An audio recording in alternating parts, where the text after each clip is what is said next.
여러분들과 함께 중국 기업과 경영의 이해 제12주차 2교시 강의를 진행을 하고 있습니다. 조금 아까 여러분들께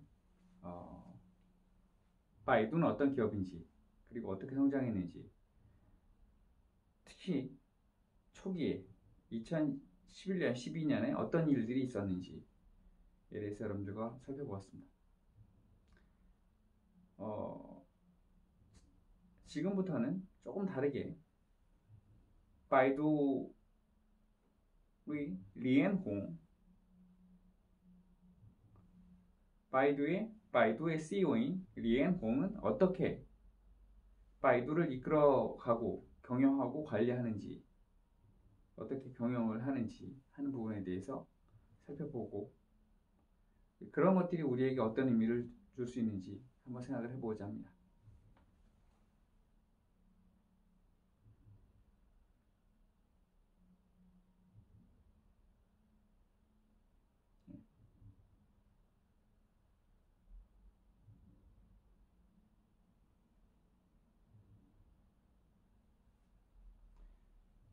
바이두는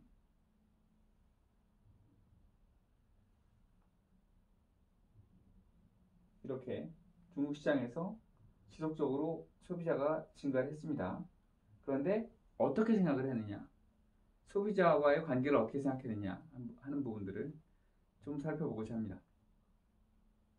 고객과의 관계. 2004년 이후에 영업체계 정비와 영업관리 표준화 작업을 하였습니다. 고객 서비스를 취하기 위해서, 고객 서비스를 개선하기 위해서 취한 전략은 구글이 미국에서 취한 방법과는 많은 차이가 있었습니다. 왜냐하면 이 당시에 중국 기업들 또는 중국 소비자들, 중국 고객들은 그 수준이 그 당시에 미국 기업 또는 미국의 소비자들, 미국 고객들과 비교했을 때 많은 차이가 있었습니다. 이에 따라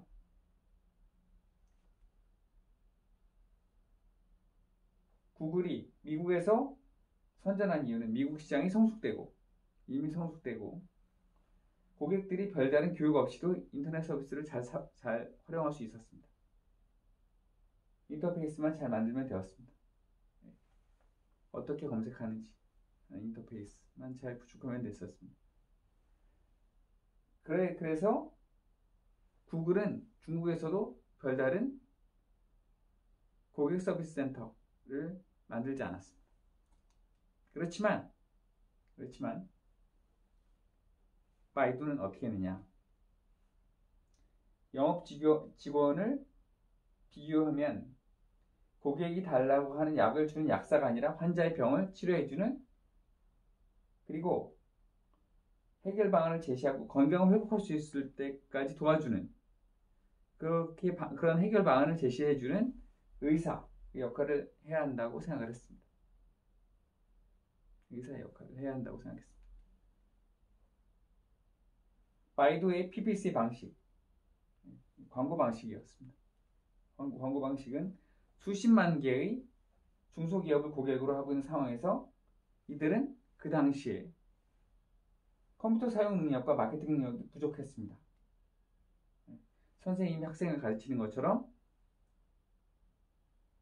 중소기업 사장을 대상으로 인터넷에서 광고를 하는 방법, 또 기초 사용 능력, 이런 것들을 가르치고 이들이 활용할 수 있도록 도와주었습니다. 다른 방법, 중국을 잘 알았기 때문에 중국의 소비자들이 원하는 것은 무엇이냐 하는 부분들을 제시할 수 있었습니다. 중국의 고객들이 생각하는 부분을 거기에 맞게 제시할 수 있었습니다.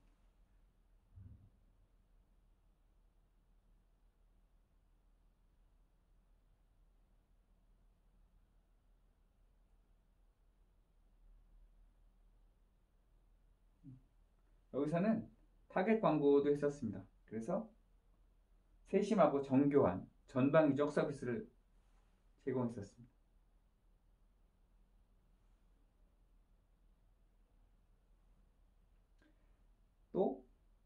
리엔홍을 보면 이 사람은 중국 사람이지만 미국에 가서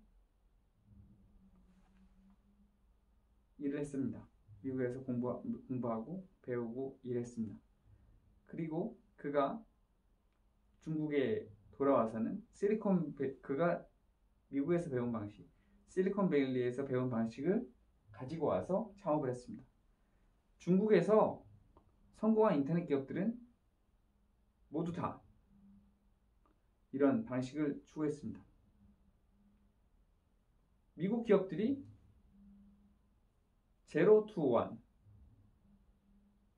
없는 것에서 하나를 만들었다고 한다면 중국 기업들은 one to end, 새로 있는 것을 이용해서 최종 소비자까지, 최종 고객까지 연결할 수 있는 방식을 취했기 때문에 훨씬 더 빨리 성공할 수 있었습니다. 빨리 성공할 수 있었습니다.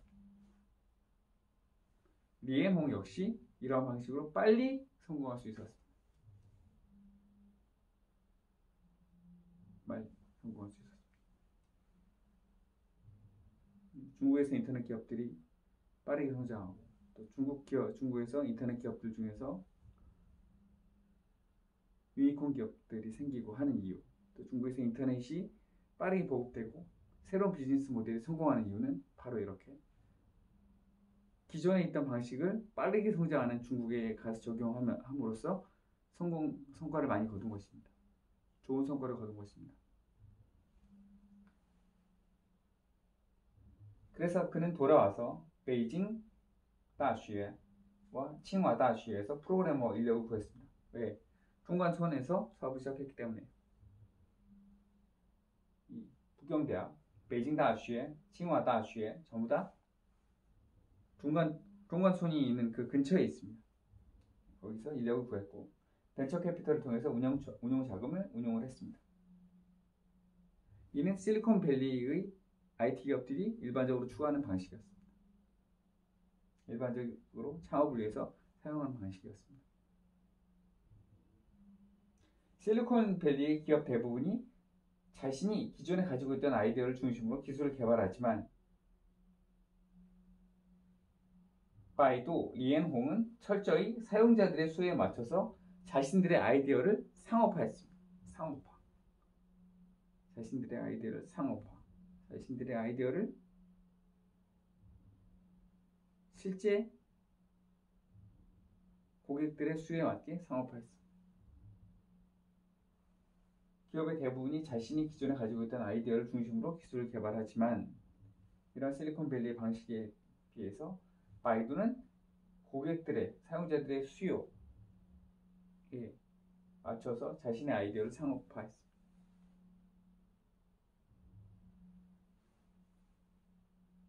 리엔홍은 바이두의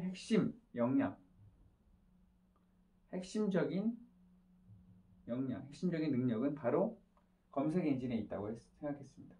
그래서 사업 모델을 자신의 핵심 역량과 관련되는 부분에 집중했습니다. 이 부분에 집중했습니다. 물론 향후에 앞으로 나오겠지만 생태계를 만든다든지 에코시스템 생태계를 만든다든지 신유통에 참여한다든지 하는 부분이 있습니다만 그의 가장 기본적인 부분, 가장 핵심적인 부분은 검색 엔진이었습니다. 바이두의 핵심 역량은 검색 엔진에 두었습니다.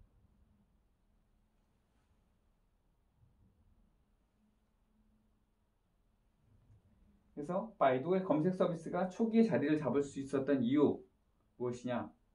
이런 것입니다.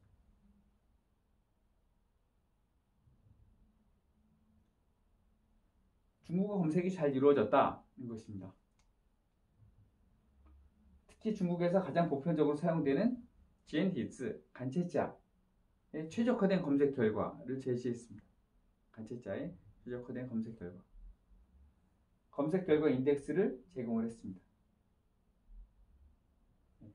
간체자에 최적화된 중국이라는 사용 환경에 잘 맞는 검색 서비스를 제공을 했습니다. 중국 내에서 구글이 바이두보다 약 2년 정도 빨리 자리를 잡았고, 바이두가 막 서비스를 제공할 때 구글은 이미 중국을 포함해 전 세계적으로 가장 훌륭한, 또 가장 우수한 데이터베이스와 고도화된 기술, 인공지능 기술을 가지고 있었습니다. 그냥 단순히 검색한 결과를 찾아주는 것이 아니라 왜 이 검색 결과를 찾아야 되는지, 어떻게 하는 것이 진정으로 또 더 크게 사용자가 이런 검색 결과를 찾으려고 하는 것인지, 그 부분을 만족해 줄 수 있는 것이 구글이 추구하는 방식이었습니다. 이런 것들을 비교해 보면 구글이 훨씬 더 풍부한 역량, 더 뛰어난 역량을 가지고 있었고 지금도 가지고 있습니다. 그렇지만 중국인들이 사용하기에는 불편한 검색 시스템이었습니다. 중국인들이 사용하기에는 불편한 검색 시스템이었다. 그 예로서 바이두에서는 번째자나 알파벳을 입력해도 자동으로 사용자가 의도한 간체자를 바꿔서 간체자를 이용한 결과를 검색할 수 있도록 찾아주었습니다. 간체자를 자동으로 완성시켜서 간체자를 이용한 검색 결과를 찾아주었습니다. 이 기술적으로 어렵지는 않았습니다만 이런 부분들이 검색을 할 때 사용자들의 만족도를 크게 높여주었습니다.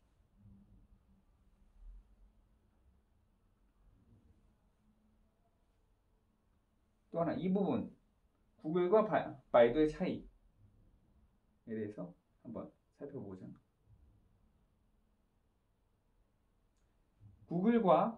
구글 차이나는 중국 직원을 채용할 때 영어에 능통하거나 미국에서 공부한 경험이 있는 사람을 뽑았습니다. 선호했습니다.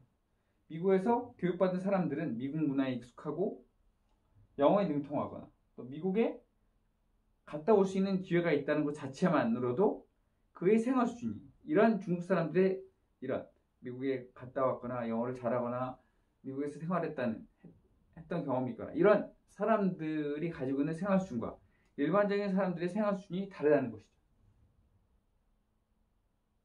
아무리 국적이 중국이라고 해도 이런 사람들이 중국 인터넷 유저 대부분의 문화나 관습을 완벽하게 이해했느냐? 아니라는 거죠. 그게 아니라는 겁니다. 이 때문에 외국 기업들은 중국에 위치하고 있어도, 외국 기업들, 여기서 말하는 구글, 또 다른 외국 기업들은 중국에 있어도, 물리적으로는 중국에 있어도 중국의 진정한 내면 세계를 알 수가 없다는 것이죠. 내면을 알 수가 없다는 것이죠. 중국 공산당은 일당 독재를 하고 있습니다. 지금도 그렇고 앞으로도 그렇고 중국은 사회주의이기 때문에 계속적으로 일당 독재를 하고 있습니다. 중국에는 부정부패, 빈부격차 이런 문제들이 있습니다. 있지만 합리적인 시스템을 가지고 있다고 하는 것입니다. 그래서 생활과 사업을 하기에는 안전하다. 그리고 또한 중국 사회와 중국 정부는 계속적으로 발전하고 변화하고 있습니다. 중국에서 이런 부분을 잘 이해하고 중국의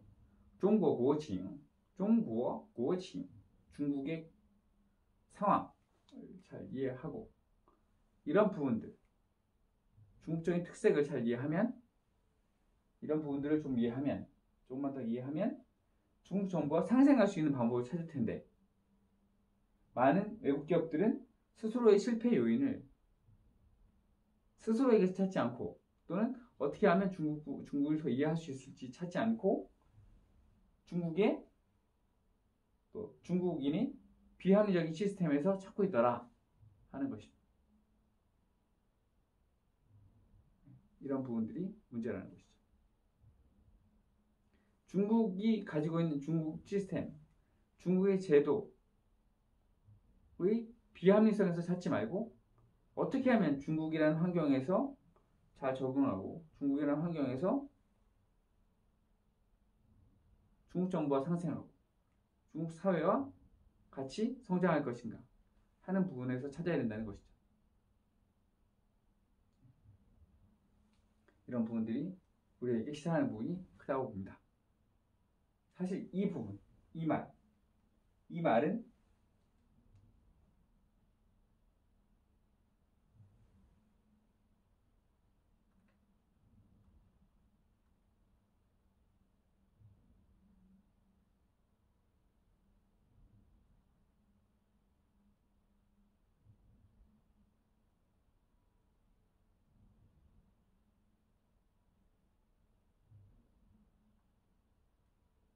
여기 보시는 일회용 저 중국을 움직이는 거인들과의 대화 카멜북스라는 책에서 나온 내용이자 리엔홍 CEO가 말한 내용이기도 합니다.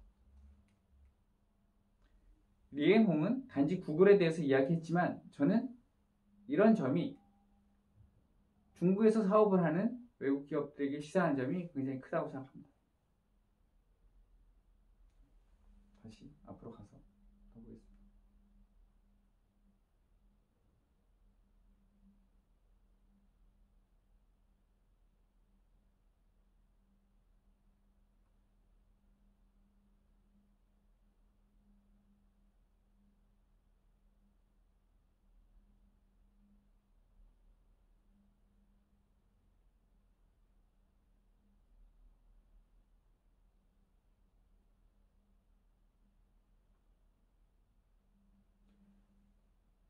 바이두의 전략을 보시면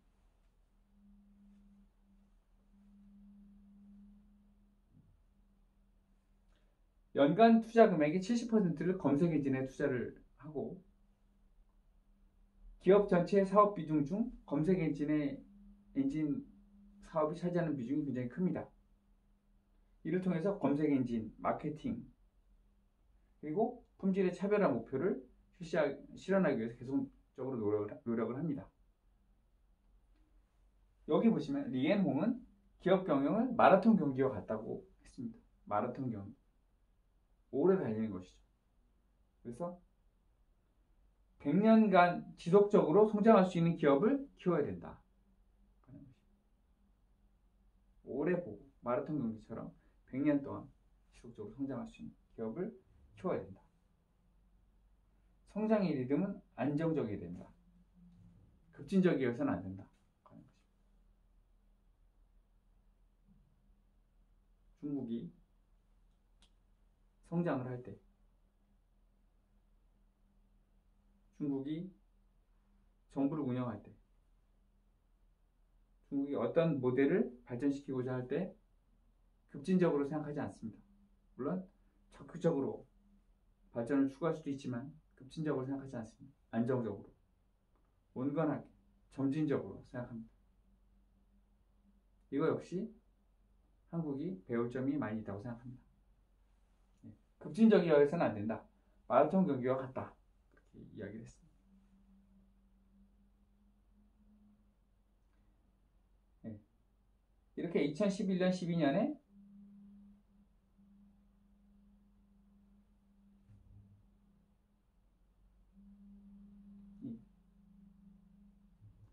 구글의 시장 점유율, 바이두의 시장 점유율 비교해보면 재무 분야에서 가지고 있는 역량 때문에 구글에 비해서 바이두가 성공한 것이다. 이렇게 볼 수는 없습니다. 이렇게 보기에는 너무나 구글이 가지고 있는 재무적인 규모가 큽니다.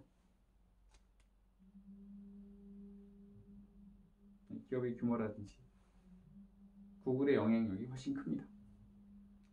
그러면 재무 부분이 아니겠다. 재무 부분에 따라서 바이두가 핵심 영향을 가지는 것은 아니다 하는 것입니다. 두 번째는 R&D입니다.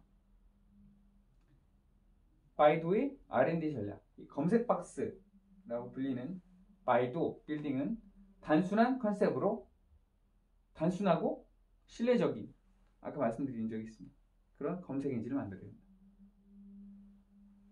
단순한 컨셉으로 설계된 외부와는 대조적으로 건물 진입 이후에는 다양하고 풍부한 체험을 할 수 있는 구조로 되어 있습니다. 이러한 구조는 단순한 검색 박스 인터페이스는 단순하지만 그 안에 있는 내용들, 이면에 복잡하고 시스템화된 검색 엔진의 구조를 의미합니다. 단순해 보이는 검색 박스 안에 있는 복잡하고 시스템화된 그리고 풍부한 검색 엔진의 구조를 의미합니다. 최고의 검색 엔진을 지향하는 바이두인의 염원을 상징하기도 한다고 합니다. 최고의 검색 엔진 지향한다. 이 안에서 보시면 이렇게 복잡한 또 풍부한 구조를 가지고 있습니다.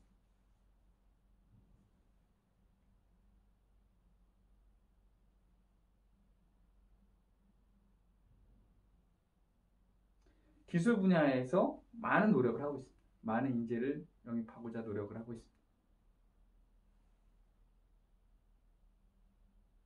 검색 엔진의 비즈니스 모델.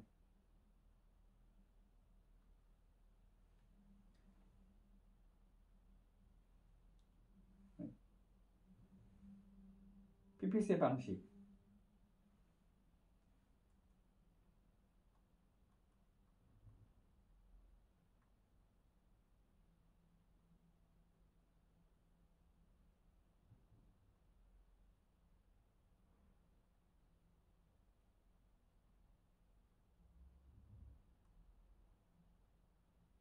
경매식 순위 결정 방식. PPC 방식.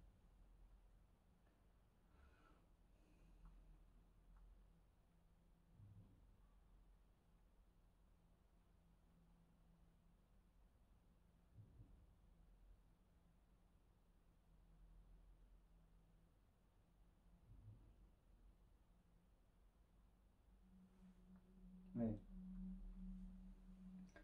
바이두의 PPC 방식은 미국의 어버추어가 발명한 것이며 구글이나 야후의 경매 순위 결정 방식에 기초하여 계산하는 방법이다. 했습니다. 네. 바이두의 순경매가 바이두의 방식은 순경매가 순위 결정 방식이며 클릭을 하는 경우에만 광고의 고객사가 비용을 지불하는 방식이고 경매가 높은 경우에 경매 순위가 올라가는 방식이다.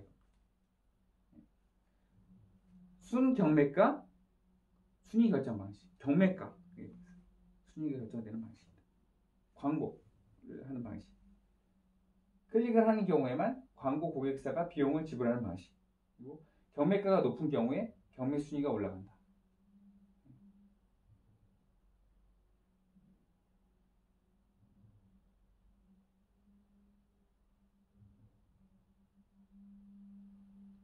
여기에 비해서 구글의 방식은 광고 고객사가 주요 검색어에 대해서 광고를 해서 주요 광고 검색어에 대해서 광고를 합니다. 주요 검색어 클릭 수에 따라서 순위가 결정이 됩니다. 바이두는 순경매가 순위 결정 방식. 구글은 주요 검색어에 광고를 하고 주요 검색어의 클릭 수에 따라서 결정되는 방식. 이는 장기적인 수익 모델이고 이상적이면 악의적인 조작을 방지할 수 있다. 이런 장점이 있습니다. 이런 방식. 바이두의 PPC 방식은 중부적인 특색과 신흥시장의 특색에 부합합니다. 일정 수준의 혁신과 구글과의 경쟁이 가능한 수준의 경쟁 우위는 있다고 보이지만 이런 부분 때문에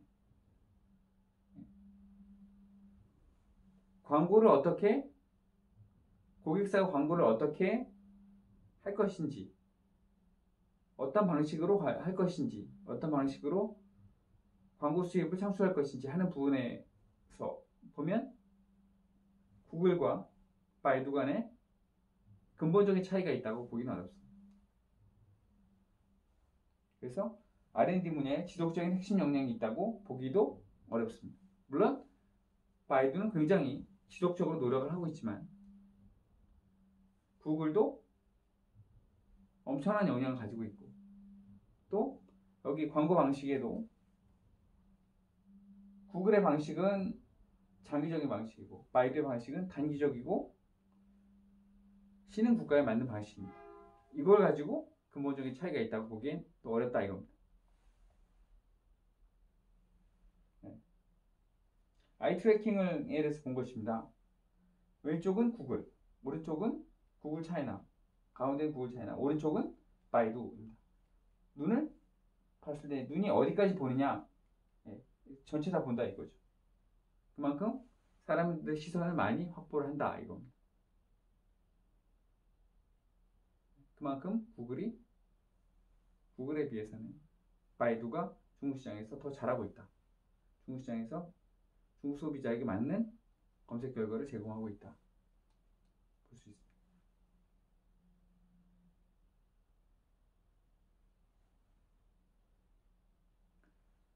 다음은 마케팅에 대한 내용입니다.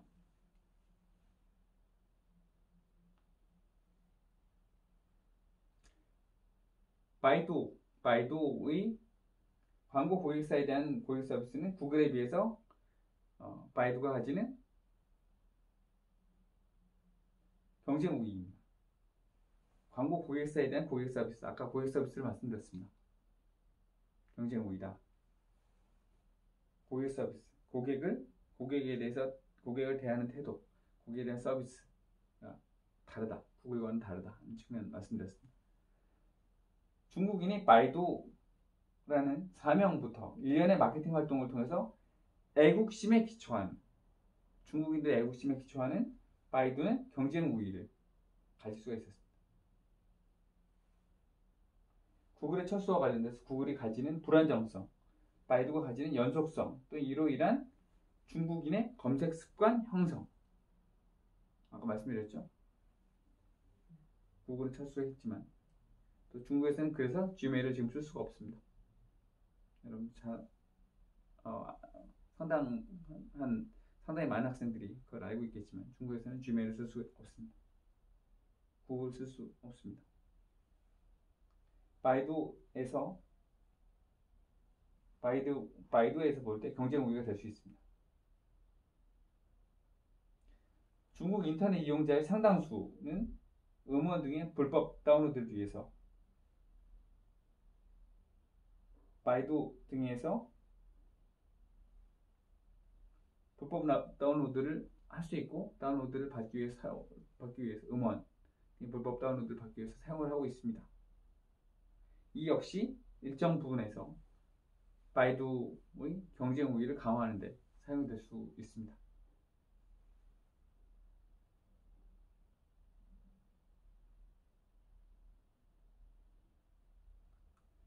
바이두는 또한 이렇게 마케팅 분야라는 측면에서는 구글에 비해서 바이두가 더 중국에 맞는, 더 중국에 친화된, 중국을 잘 아는 마케팅을 함으로써 중국 시장에서 더 강한, 강력한 측면을 보여주고 있어서 비교 우위가 있다고 보여집니다.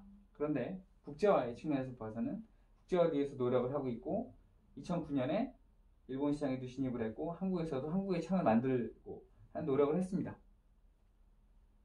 그러나 지금 여러분 잘 아시는 것처럼 큰 의미는 없습니다. 큰 성과를 거두지 못했습니다.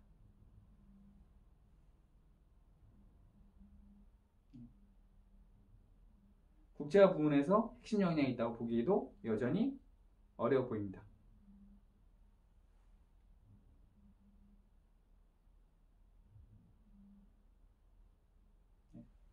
아까 조금 말씀드렸지만 에코시스템에 대한 내용입니다. 저번에 텐센트에 대해서 말씀을 드린 적이 있습니다.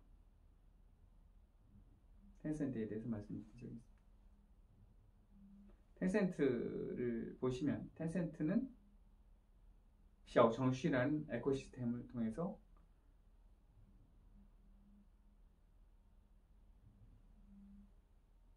O2O 여기에 이게 온라인 to 오프라인 아니면 오프라인 to 온라인 두 개 다 된다고 했는데 주로 온라인에서 오프라인이라고 했습니다. 이 비즈니스 시스템의 효율성을 높여주고 소셜 마케팅을 가능하게 한다. 소셜 마케팅을 더 효율적으로 진행할 수 있도록 한다. 소셜 네트워크 마케팅을 조금 더 효율적으로 진행할 수 있도록 한다고 하는 측면을 말씀드린 바 있습니다. 그런데 여기서는 바이두는 역시 또 알리바바 역시 샤오 정슈를 만들었습니다. 근데 바이두의 샤오 정슈는 위챗보다 위챗, 그러니까 웨이신이죠. 웨이신보다 더 개방적인 성격을 가지고 있습니다. 그래서 바이두는 더 개방적인 성격. 그래서 바이두는 자신들의 샤오 정슈를 라이트 앱이라고 부릅니다. 바이두는 기본적으로 체험, 트래픽, 지능, 개방의 핵심 이념에 따라 정보의 연결성, 가치를 중요하게 여깁니다. 바이두는 신유통을 다음과 같이 정의했습니다. 이 부분을 보시면 중국 인터넷 기업들이 유통을 어떻게 보는지, 중국 기업들이 사업이라는 것을 어떻게 생각하는지 하는 부분들을 아실 수 있다고 생각합니다. 한번 읽어보겠습니다. 빅데이터, 인공지능 등 선진 IT 기술을 상품의 생산, 유통, 판매, 물류 과정에 적용하는 새로운 리테일 방식이다.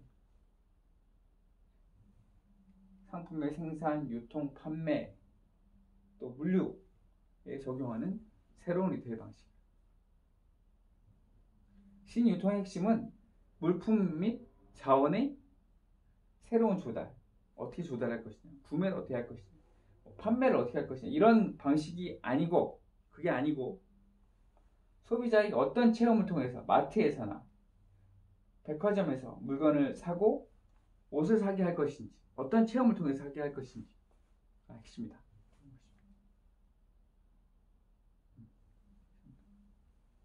이게다 하는 것입니다. 예? 지금 바이두라든지 텐센트, 알리바바 이런 기업들이 중요하게 여기는 에코시스템, 그리고 신유통 이런 부분에 대해서 말씀드렸습니다.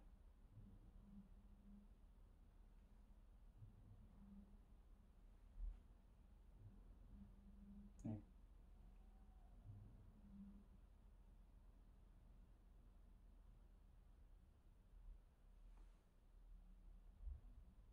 리엔홍에 대한 내용, 1968년생이고 중국 사람이고 중국 북경대학 베이징 다시의 정보관리학과를 졸업을 했고 미국에서 석사를 받았고 검색 엔진을 발전할 때 초기에 전 세계 최초로 연구를 진행한 연구자 중에 하나다. 이겁니다. 지금 미국에서 가장 뛰어난 과학자들, 가장 뛰어난 공학자들, 중국 사람들이 많습니다. 이 사람들이 없으면 미국이 운영이 되지 않는다고 하는 그런 말들이 나오고 있습니다. 이 사람들을 어떻게 중국으로 오게 할 것인지가 바로 천인계획, 만인계획 이런 중국의 인재양성 계획이었습니다. 이런 사람들 역시 실리콘밸리에서 중국인으로서 미국에서 공부하고 선진 기술을 배우고 이런 기술을 가지고 또 실리콘밸리에서의 운영 경험을 가지고 중국에 와서 사업을 한 그런 사례이고 그런 사람들입니다. 과학기술로 사람들의 생활을 바꾸고자 하는 포부를 가지고 귀국했다.